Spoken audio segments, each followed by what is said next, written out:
Welcome to Dateline Health. This is Fred Lippman coming to you from Nova Southeastern University. And today we have a returning star. I think you've been with us at least 6, 8, 9, 10 times.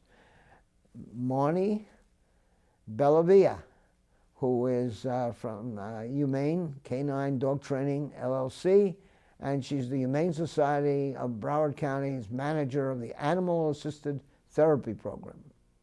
Welcome, Marni. Welcome. We appreciate you being here. Thanks for having us back again. Yeah, and who do we have with us today? So today I brought Bodhi.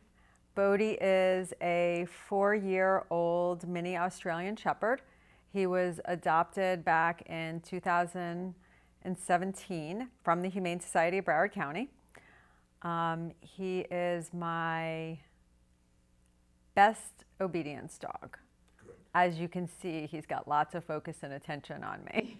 Well, so this is his second TV appearance. that's true. I remember when he was just little being trained. But Bodhi and I became very friendly the last year, as all your wonderful dogs have always been. Unfortunately, I just went through a tragedy. We had to euthanize a 17-year-old dog that we adopted from the Humane Society of Broward County. And we're in this period of time of, waiting it out. It's the emotions of it. This is my, let's say I had 1, 2, 3. I've had 3 dogs that were came from the Humane Society of Broward because of the magnificence of the center and the ability of the center to understand that you don't euthanize after 90 days, which is another subject. I won't get into that. But tell me about Humane Canine Dog Training, LLC. Okay, so Humane Canine is my dog training company. I started it back in 2006. Don't do the math. And the focus of the dog training company is relationship-based dog training. So my philosophy is that when you are training your dog, your number one focus should be on your dog and building that relationship with your dog. So everything that I do and everything that I offer is based on that relationship that you have with your dog. We use positive training methods. So we want to have dogs in the program that enjoy training, that enjoy the journey with their owners. And we want the owners to enjoy the journey with their dogs as well. So that being said, our training programs rely heavily on treat reinforcement, toy reinforcement, verbal praise, affection, petting, things that are reinforcing to the dog. We work with a variety of dog breeds, pretty much every dog breed. I have a background, as you mentioned, with the Broward County Humane Society, managing their animal assisted therapy program. So I've got 20 plus years of experience with every dog breed that is currently out there. It seems like there are new ones every single day. And I've trained a variety of dogs, from everything companion dogs to sport dogs to therapy dogs and to crisis trained dogs. Well, I know that our last show, last holiday season show, which we'd always do, and this will be a holiday season show, we spoke about the Marjory Stoneman Douglas issues. And the reason I want to bring that up is because I want to lead into something else about mental health. So talk to me a bit about your involvement with the Marjory Stoneman Douglas issue. So when the tragedy at Marjory Stoneman Douglas happened, I developed a spin-off from the Animal Assisted Therapy Program called Canines for Community Resilience.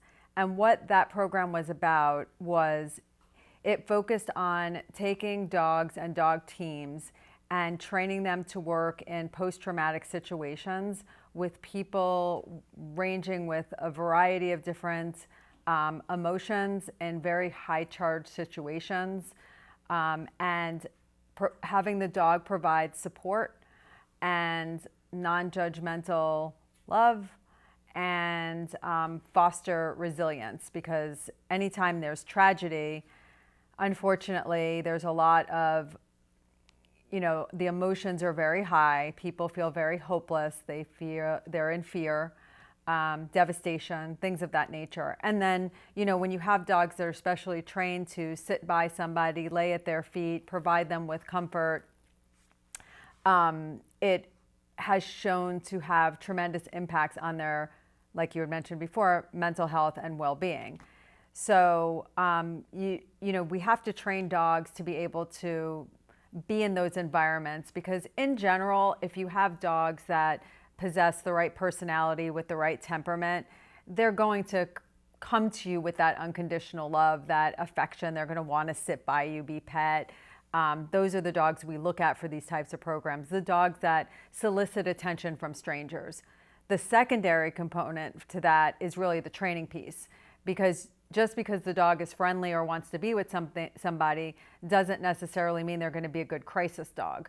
Because when you're in a post-traumatic situation or you're in a traumatic situation, you're dealing with, fire, you're dealing with firefighters, you're dealing with police, you're dealing with medical staff, and usually you're working in a very fast-paced environment. People are moving about. There could be a range of emotions coming from victims, from medical staff. And so when you take a dog and you just drop them into that environment, they have to be trained to be adaptable to that environment. So not freak out when there's a siren going or somebody's wheeling somebody by in a stretcher, or even something as serious as somebody, coding and they have to resuscitate them. We have to have dogs that can basically have all of that exposure, be trained in that type of dynamic in order to be certified to work in that situation. So that was what I led. We have well over 1,000 military that are participating in receiving training in their education and here at Nova Southeastern. And we have had a number of people that have been remanded to certain types of psychological intervention because of PTSD. But we do have some research that's going on now at the university through funded federal funding about using certain techniques, hyperbaric chambers, things of that nature. But also we noticed that we've had a number of those folks that have asked for the opportunity to bring their animal assisted dog, or it's always a dog, with them to their classrooms and things of that nature. Have you had any contact with any of those folks? Yeah, we do a lot of work training dogs that work with people that have PTSD, veterans, people of all different backgrounds, because one of the things that is so unique about animals is that they don't really care about anything that's happened to you. They're not prejudging you. They are providing you with unconditional love and affection. They're happy to see you. They're quiet if you need to be quiet, if they're properly trained.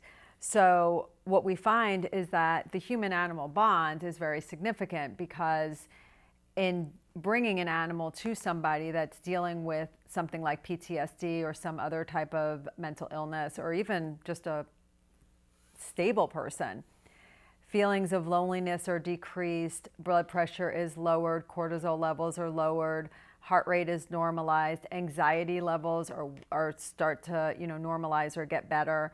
And there's a really big need, I believe, and now more so than ever with what's happened with COVID, there's a huge need for these animals to be appropriately trained, so that they can then help the people that need them, because the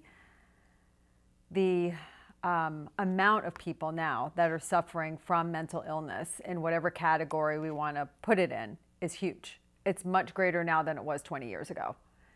And having dogs that are trained specifically to be there for those people in those times, I think is very important. You have a situation where there's been so much stress that's been placed on the public. I mean, in the state of Florida alone, we have over 45,000 people that have succumbed to this insidious virus. I mean, that's a huge issue. It seems to me that there's got to be some enlightenment brought to the needs, because it's really a mental health issue. Now, nobody likes to talk about mental health.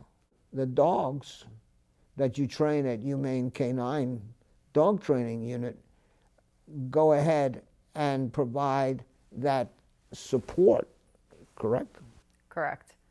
And it is, I totally agree with you, it is a much bigger issue. Mental health is something that should be spoken about in everyday context. It should not be hidden in a closet somewhere.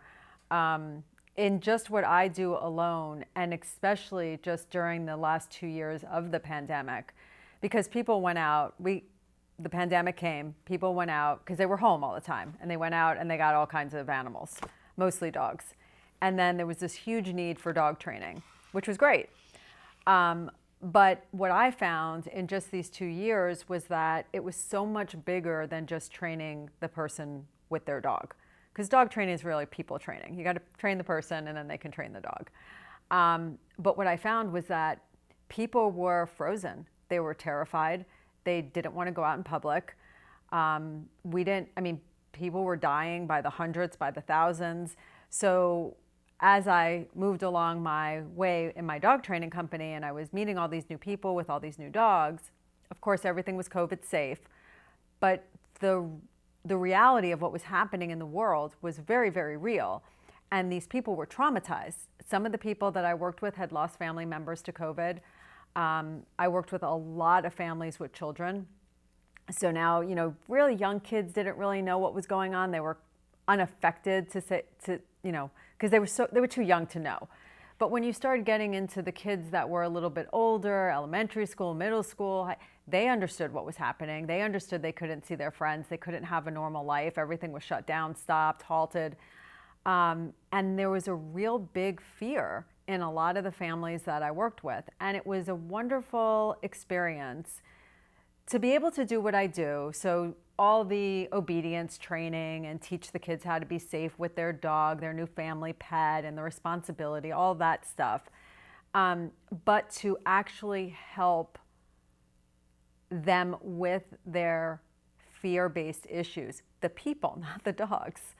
I'm kind of like a psychologist at this point. I don't want to say psychologist, therapist, because it was really helping them to understand that if they train their dog correctly and their dog has real life skills, so sitting down is great, but can you take your dog out with you when you sit in an outside restaurant? And will your dog pay attention to you? Will your dog lay down quietly on a mat, and it won't matter if the wait staff goes by with food, the dog is going to stay there next to you? They're not service dogs, they're your companion dog. But wouldn't it be nice to have your dogs trained at such a level that when you are terrified about going out in the world to places that you can bring your dogs that are pet friendly, you can bring that well-behaved dog with you? And the dynamic that I found that changed so much with people was they were more willing to go out because they could bring their well-trained dog with them, because the dog represented calmness to them. The dog represented a way for them to relieve their anxiety. When they were sitting waiting for, their food to be delivered or whatever, they could sit there and pet their dog and feel calm instead of watching everybody milling around wearing masks in this very uncertain world that we're now living in. Yeah. For these so many years that we've done these broadcasts with you, you as the Humane Society of Broward County's manager of the Animal Assisted Therapy Program, and I always remind people, we're talking about the Humane Society, which is on Griffin Road, just before I-95. It's a beautiful white buildings off on the south side of the street. It amazes me to see the number of abandoned and I would say animals that are denied. I mean, there are a lot of reasons. There are sometimes elderly who pass on and their dogs come in, but there's so many young dogs that are there, and it's such a wonderful opportunity. This is just me talking, because I've been in, I'm into my fourth, hopefully shortly fifth rescued dog. But and it's literally, they're rescuing me and my family and my environment, because they offer back to me, I've always said, a lot more than I often offer to them. Giving them food and walking them to do whatever they have to do when they leave the house is just a responsibility. But they don't have any responsibility except showing me respect and love. Love with a big L-O-V-E, love. And I think that in the many years that you managed the Humane Society of Broward County's Animal Assisted Therapy program, you've brought tremendous opportunity to saving people's, and I almost look at it as you're saving their soul. That's really the way I look at it. So I was very happy to have you back again. Now, of course, you're a bit of an entrepreneur with Humane Canine Dog Training LLC, which is a limited liability corporation. I would hope that people understand that these services are available, and they shouldn't hesitate.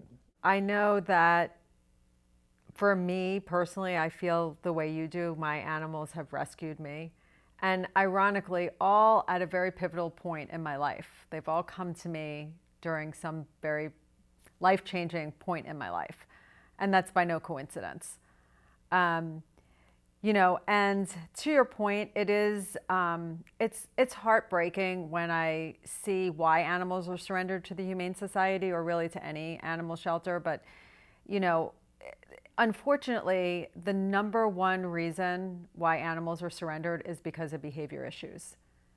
And the sad part about it is that a lot of times people don't research the dog breed that they get involved with.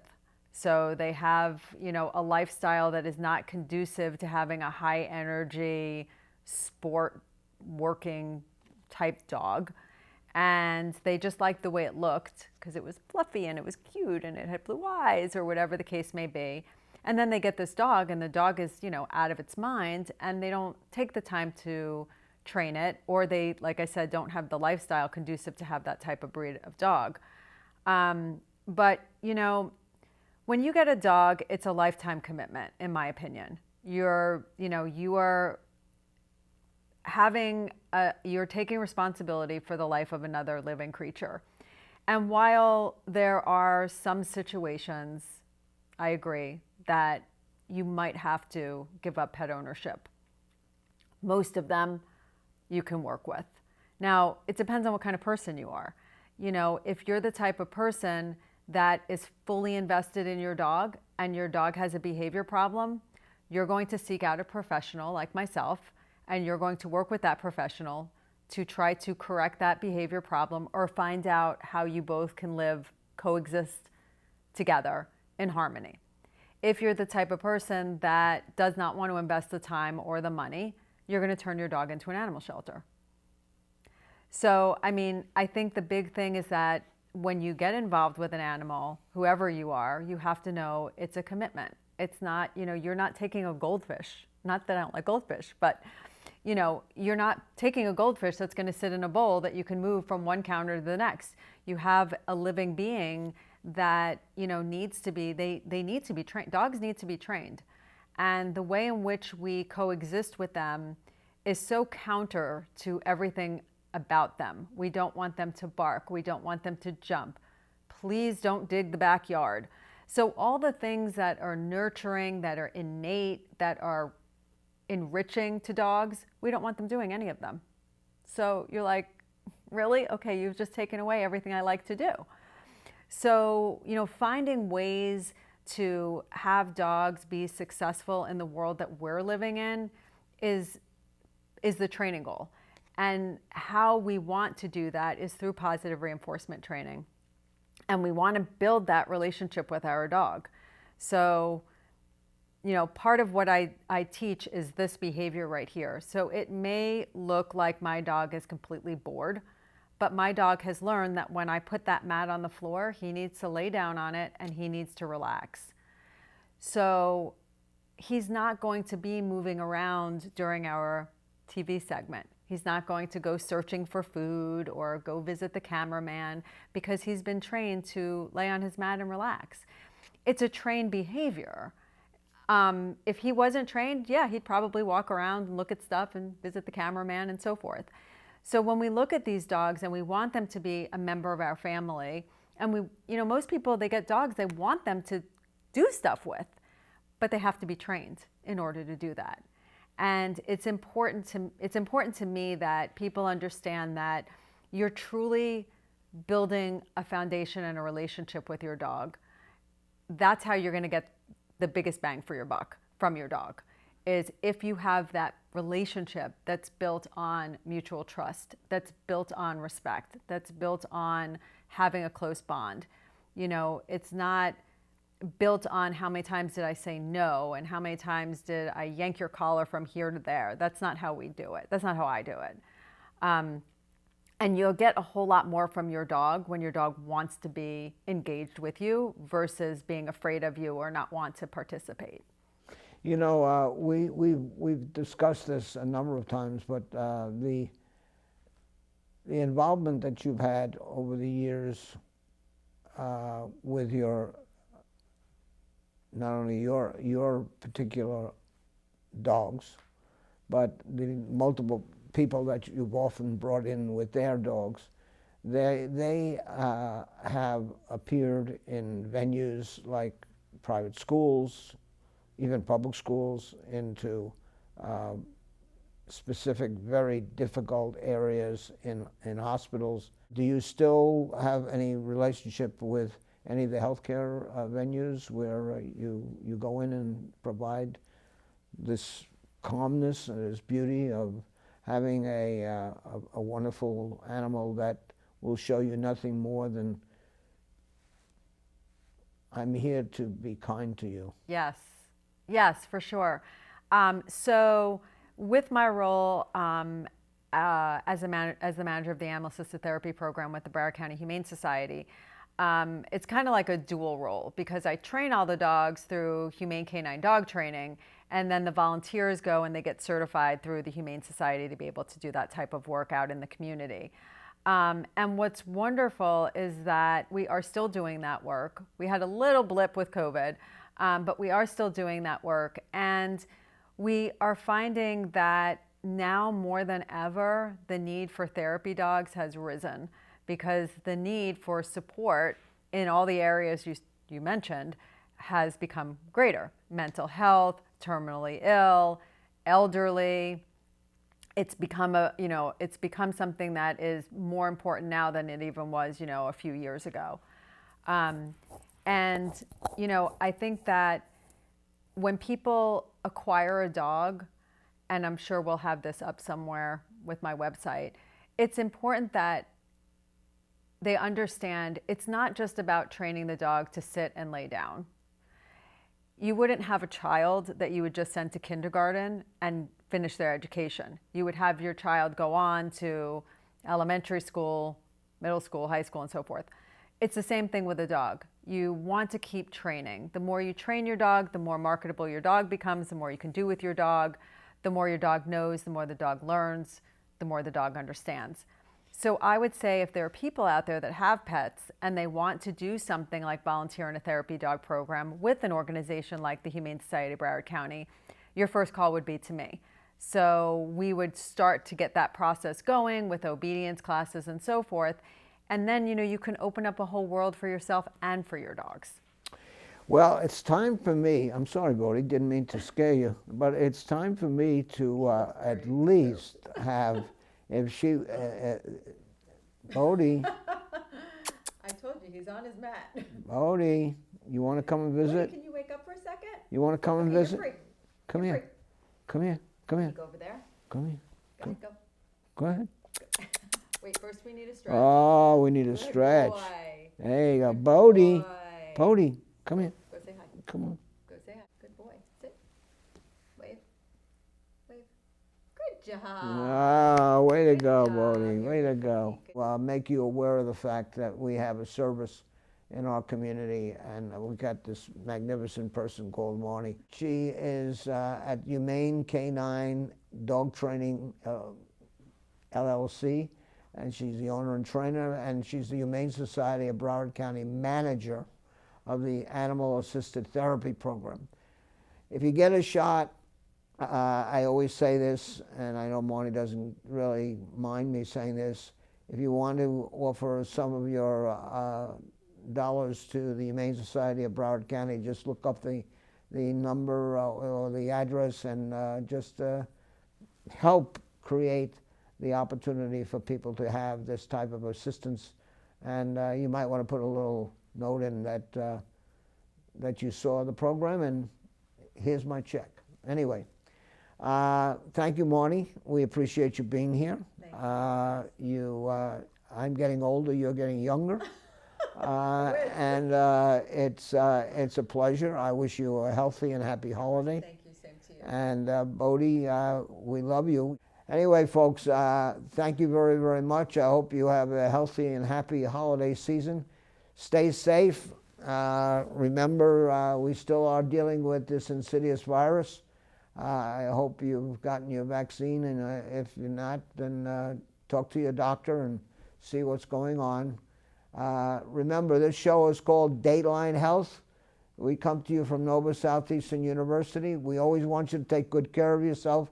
In this case, make sure that you exhibit some knowledge of the animal assisted therapy programs. It would help you out if you need it.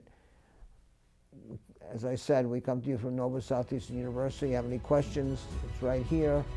And my name is Fred Lippman. Until next time, see you.